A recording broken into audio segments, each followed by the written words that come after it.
Okay, you guys, back porch update. I have one tiny, I'm trying to avoid the window, tiny little section of organization.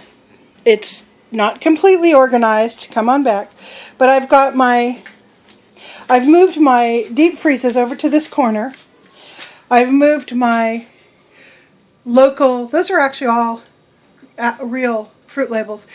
That is over on that section. It had been on this wall, but I've moved it to this wall. And I still have to, as you can see, I haven't trimmed out my windows yet. You know what I'm going to do on the windows? I'm going to take old yardsticks and rulers, and I'm going to use them as the trim around there. I think it's going to be neat. In these two trunks, I have cotton fabrics, like old sheets and stuff, old sheets and towels that are 100% cotton. I'm keeping in the bottom one for projects. The top one will have something, some, bulky thing that I use all the time will be stored up in here. This is a gift from my husband. It is a drum carder for when I'm doing alpaca fiber and turning it into yarn, which I do every couple of years. I'll probably do a little bit this summer. Abigail and I did some a few summers ago, and it was wonderful. It took like 7 pounds of alpaca fiber to make her a bed pillow, and it was wonderful. It took us like 2 weeks to make the damn thing. But anyhow, so that's what this machine is here. And here's my latest coffee cup that I bought from the local pottery company. I love this one. I'm going to set it over here so you can see it. They have all these different styles. Abigail has the lupin plates and cups. This is their pine cone, obviously. Then Grant has the one with the acorns. They have dogwood, wild rose. And so what I've decided to do is I'm going to slowly Grant's going to show you his acorn cup. There we go. I'm going to turn this around so I can see you guys. So what I'm going to do is I'm going to slowly replace my mismatched coffee cups with these big, like 2-cup size coffee cups, one in each style. So every once in a while, when I'm feeling flush, I'll take a $20 bill up to the local nursery and I will buy another one of these cups.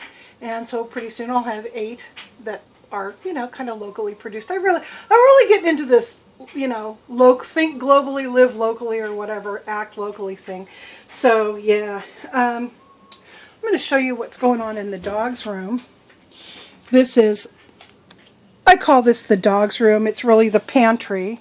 But until I can find a spot for all of these bins of craft junk, it's going to be a multi-purpose room. The dogs have their food and their little blanket that they sleep on, and all of this has to be organized, and I need to put shelving and stuff around the rest of the room. But slowly but surely, I'm getting it handled. So I just wanted to give you guys a little quickie update. I am making some progress.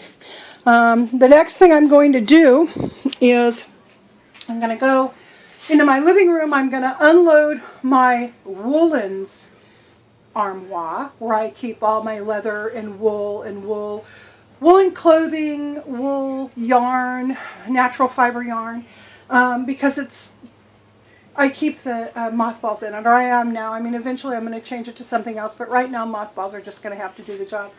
And I'm going to bring that out here, and that's going to go against this wall. So, little bit by little bit, but I want to paint it. That's going to be my first crackle paint project of the season. So I'm going to bring it in here, take the doors off, do crackle paint it nice, take my time so it's nice and pretty, put it back together, and then it is going to live right there against that wall. So that's my latest update. I'll talk to you guys later. Bye!